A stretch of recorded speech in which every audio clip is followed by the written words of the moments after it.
development agenda, from moving to it from a situation where certainly 20, 30 years ago, women were extremely peripheral, questions of gender were extremely peripheral on the development agenda. Now we can hardly move through the development literature without the token reference to women. And of course that's more than token.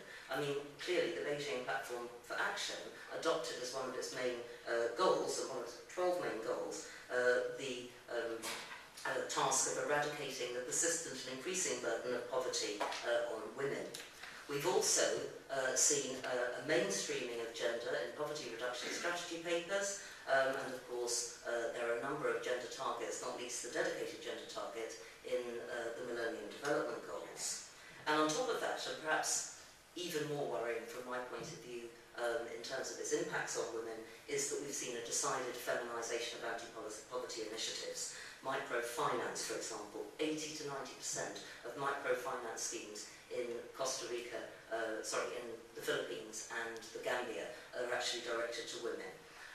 Conditional cash transfer programs, as we know, proliferating throughout Latin America, focusing on women and nominally harnessed to women's empowerment, which of course is also deeply problematic. Just a couple of quotes here, I don't need to read them out, from Caroline Winnerholm and somebody Williams, I can't remember which Williams it is, and Diana Lee Smith, talking about the fact that the feminisation has been important because of its policy impacts, because it's an attention-grabbing headline, and at least it's actually put the spotlight on women's privation. It's more than a slogan, it is a marching call.